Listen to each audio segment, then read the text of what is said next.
Hello friends, और आज के वीडियो में हम पढ़ेंगे the rise of nationalism in Europe. ये वाला चैप्टर तो पढ़ना शुरू करते हैं। सबसे पहले हम पढ़ेंगे ये पिक्चर के बारे में हम पढ़ेंगे और ये पूरे लाइंस। ये पिक्चर बनाई गई थी फ्रेडरिक सोर्यू ने ये पिक्चर बनाई थी। यहाँ पे ये फ्रेडरिक सोर्यू ने ये पिक्चर बनाई थी, हम देख सकते हैं इसमें। और ये the dream of world wide democratic and social republic the pact between nations, a print prepared by Frederic Sorrieu. इसको थोड़ा कम कर देते हैं। ये फ्रेडरिक सोर्यू ने बनाई थी 1848 में। ये नाम हमें याद रखना है क्योंकि ये आता है फ्रेडरिक सोर्यू इन 1848। फिर in 1848 Frederic Sorrieu, a French artist, prepared a series of 4 prints. मतलब ये फ्रेडरिक सोर्यू ने टोटल 4 प्रिंट्स बनाई थी। ये 4 प्रिंट्स बनाई थी लगातार फ्रेंच रिवॉल्यूशन से लेकर। Visualizing his dream of a world made up of democratic and social republics, as he called them. The first print of the series shows the people of Europe and America. ये Europe और America के men and women of all ages and social classes marching in a long train and offering homage to statue of liberty. Homage मतलब क्या होता है यहाँ पे, ये देखिए, ये यहाँ पे वर्ड मीनिंग्स है। यूटोपियन, एब्सोल्यूट मतलब होमेज मतलब मैं बता देती हूँ क्या होता है। होमेज मतलब उसको सैल्यूट पे करना। मतलब ये जो है ये हमारा स्टैचू ऑफ लिबर्टी है और यहाँ से ये यूरोपियन पीपल है। यहाँ पे ये यूरोपियन पीपल है यहाँ पे, और अमेरिकन्स भी है। ये स्टैचू ऑफ लिबर्टी को होमेज पे कर रहे हैं, मतलब कि सलाम कर रहे हैं, मतलब कि उन्हें वर्शिप कर रहे हैं गॉड को उनके। इसमें हम देख सकते हैं। फिर आगे लाइन बाय लाइन हम चलेंगे क्योंकि इम्पॉर्टेंट है लाइन यूज़ करना। As you would recall, artists of the time of the French Revolution personified liberty as a female figure. Here you can recognize the torch of enlightenment. ये देखो, मैं यहाँ तक ये वाला जो पूरा पार्ट है ये मुझे मालूम है, तो मैं बता देती हूँ अच्छे से ये क्या है। ये जो आर्टिस्ट फ्रेडरिक सोर्यू है ना, इसने ये जो इमेज है ये एक्सप्लेन की है। इसमें इसने क्या एक्सप्लेन किया कि ये सारे यूरोपियंस इधर से आ रहे हैं और इनके हाथ में अलग अलग कंट्रीज़ का फ्लैग है। किसी के हाथ में फ्रांस का फ्लैग है, किसी के हाथ में जर्मनी का, तो किसी के हाथ में किसी का फ्लैग है। तो और ये होमेज पे कर रहे हैं स्टैचू ऑफ लिबर्टी के। और अगर हम जूम करें तो इसमें हम देख सकते हैं स्टैचू ऑफ लिबर्टी के एक हाथ में कुछ है और दूसरे हाथ में भी कुछ है, इस टाइप का डॉक्यूमेंट। और ये जो है ये इसके हाथ में, ये इसे क्या कहते हैं, टॉर्च ऑफ एनलाइटमेंट। ये एक टॉर्च है, इसे टॉर्च ऑफ एनलाइटमेंट कहते हैं। मतलब ये टॉर्च एक हाथ में रखा है और दूसरे हाथ में ये एक वुमेन है, ठीक है, वुमेन स्कल्पचर है। दूसरे हाथ में एक बुक टाइप का है, मतलब बुक नहीं कह सकते। ये एक, यहाँ पे देखते हैं, यहाँ पे लिखा होगा, ये देखिए, टॉर्च ऑफ एनलाइटमेंट और charter of rights of man. Chart, ये एक चार्ट रखा है, दूसरे हाथ में चार्ट रखी है। इस चार्ट में क्या है, राइट्स ऑफ मैन की बात की गई है और ये टॉर्च, ठीक है, ये समझ लिए। तो इस लाइन में यही है, इस वाले पूरे पेज में। और इसमें सोर्यू का यूटोपियन विजन क्या होता है। यूटोपियन विजन क्या होता है, a vision of a society that is so ideal that it is unlikely to actually exist. फिर इसमें यही सब है कि इसमें देखिए, United State leading the procession way past the Statue of Liberty or the United States, Switzerland which by the time were already nation states. France, identifiable by the revolutionary tricolor, has just reached the statue. She is followed by the people of Germany bearing the black, red and golden flag. ये black, red and golden flag, ये Germany का flag देख सकते हैं हम लोग. फिर यहाँ पे फ्रांस का फ्लैग है, ठीक है, ये जर्मनी. चलिए आगे बढ़ते हैं. फिर यहाँ पे क्या है नीचे, ये अगर पूरा मैं शॉर्ट में बताऊँ तो मतलब ये इस स्टैचू के बारे में मीन्स इस पिक्चर के बारे में, ये टोटल पूरा जो ये पैराग्राफ है ये पूरा इस पिक्चर के बारे में बता रहे हैं ये पूरा. तो इसमें हम बताते हैं, शॉर्ट में मैं बता देती हूँ अच्छे से क्या क्या है एक एक पॉइंट. सबसे पहले, people from Europe and Austria are coming from different countries are coming to pay homage to Statue of Liberty.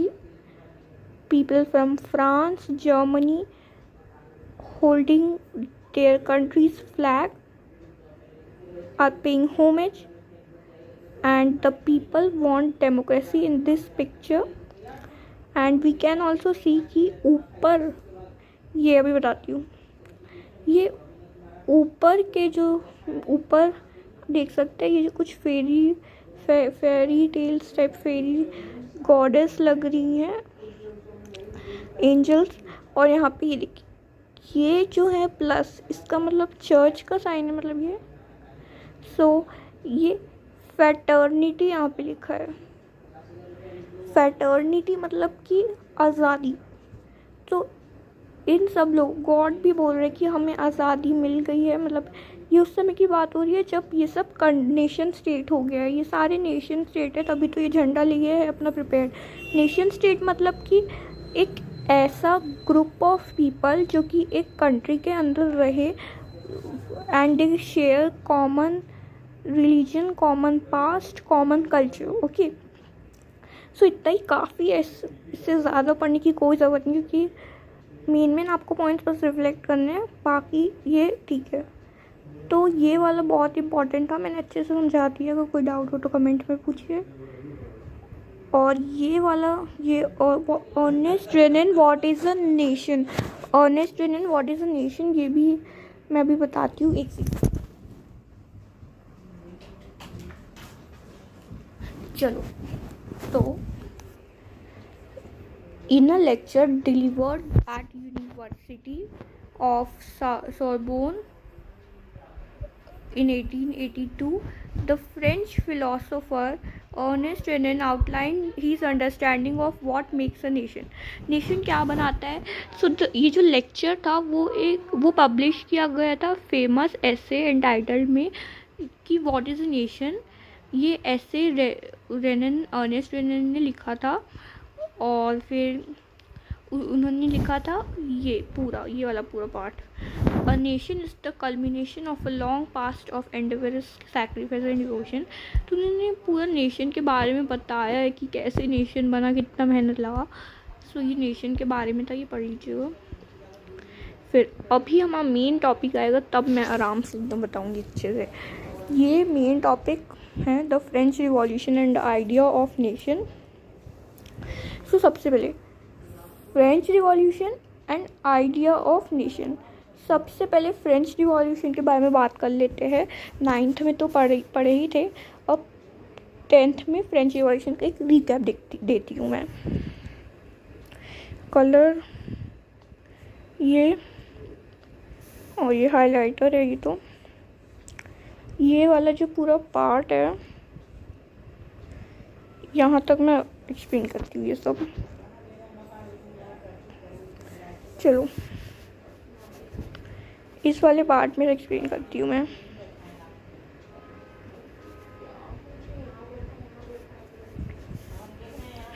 तो ब्लैक कलर लेते हैं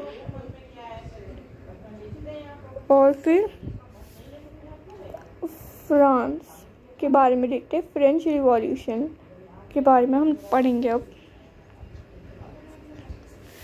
सो फ्रेंच रिवॉल्यूशन में हुआ क्या था? सबसे पहले फ्रेंच रिवॉल्यूशन में राजा था, राजा का नाम क्या था? क्या नाम था राजा का? ये एक सेकेंड, इसमें देखते हैं।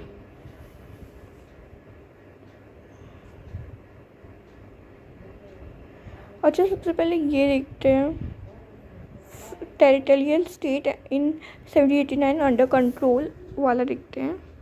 सबसे पहले फ्रेंच रिवॉल्यूशन जब बिगिन हुआ ना, तो उसका इंट्रोड्यूस हुआ वेरियस जो मेजर थे और जो प्रैक्टिसेस थे, वो एक क्रिएट करते थे sense of collective identity French people में।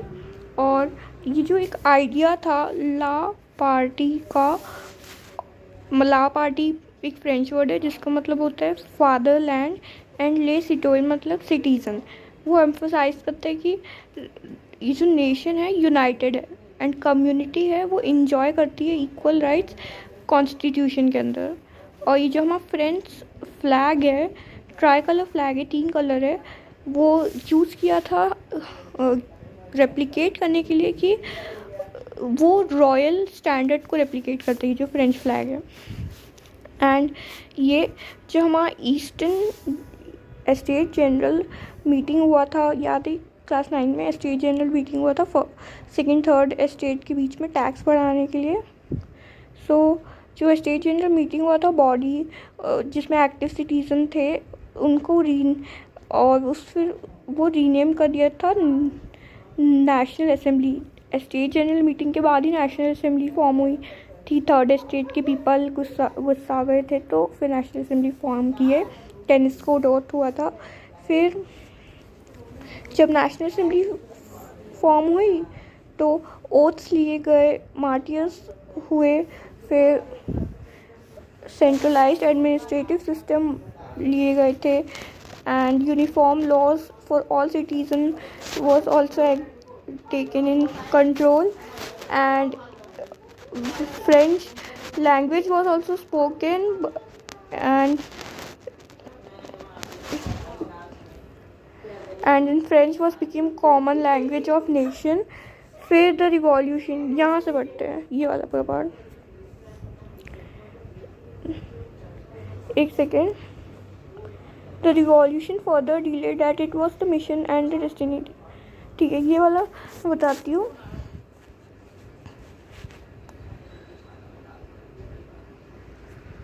कि जो रिवॉल्यूशन हुआ था वो बाद में डिक्लेयर कर दिया था एक mission and destiny of French nation to liberate the people of Europe and form deposit system. In other words, to help other people of Europe to become nations. So, when the news of events in France reached the different cities of Europe, तो students जो थे और students और other members of educated middle class जो थे वो start कर दिए जैकोबिन क्लब सेट करना। जब फ्रेंच रिपब्लिक बन गया तो सब अपने अपने क्लब शुरू कर दिए, फिर अपना कैंपेन करने लगे फ्रेंच आर्मीज़। फिर उसके बाद चली गई Holland, Belgium, Switzerland and Italy में भी चली गई थी जब 1790 का पीरियड था उस समय। फिर with the outbreak of revolutionary wars the French armies began to carry the idea nationalism abroad. मतलब कि जब एक बात बोलना चाहूँगी, when France sneezes whole Europe becomes cold। जब फ्रांस छींकता है तो पूरा यूरोप को ठंड पड़ जाती है। मतलब फ्रांस में रिवॉल्यूशन आया तो फिर उसके बाद सारे यूरोप में रिवॉल्यूशन आने लगा। सो फिर अब हम आगे बढ़ते हैं। ये सब तो ठीक ही है, इतना नहीं है। मेन से मैं पढ़ाना चाहती हूँ जो मेन है ये with in the white red, ये वाला यहाँ पे है। ये सबसे पहले मैप देख लेते हैं सब सारा जाना ज़रूरी है। ये हम देख सकते हैं कि पूरा रशियन एम्पायर है। फिर ये हम देखते हैं, कलर चेंज किया जाए थोड़ा, रेड ले लेते हैं। ये हम देख सकते हैं रशियन एम्पायर। फिर ये पोलैंड है, प्रशिया है। प्रशिया के बारे में बहुत ज़रूरी है, ये हम आगे बहुत पढ़ेंगे मेन। फिर स्पेन है, पोर्टुगल है, फ्रांस है, फिर जर्मनी भी होगा। जर्मनी इधर नहीं दिख रहा, यहाँ पे फ्रांस के बाजू में जर्मनी है, बट यहाँ पे है नहीं, बट है। फिर ये डेनमार्क है ग्रीन कलर में। ये वाला जो एरिया ये ऑटोमन एम्पायर है टोटल। ओके, फिर ये मोरक्को है, अल्जीरिया है, ट्यूनिस है। इन सब का इतना काम नहीं है इन तीनों का, इसलिए हटा देती हूँ। जो सर्कल है वो वाला काम है, ये ऑस्ट्रियन एम्पायर का काम है। और टर्की का भी काम है। यहाँ पे टर्की कहाँ गया, ठीक है, देखते हैं। अब नेक्स्ट मैं मेन टॉपिक्स पढ़ाऊँगी नेक्स्ट में। ये सब तो पढ़ाऊँगी मैं, बट मेन टॉपिक्स अभी मैं पढ़ाऊँगी यहाँ से। एक सेकेंड, यहाँ से मैं मेन टॉपिक्स पढ़ाऊँगी नेक्स्ट वीडियो में अच्छे से, वो भी क्योंकि ये सब तो ईजी है, इसलिए इसको मैं सिंपलेस्ट तरीके से पढ़ा दी हूँ, इतना कोई नहीं। ठीक है, थैंक्स फॉर वॉचिंग, बाय।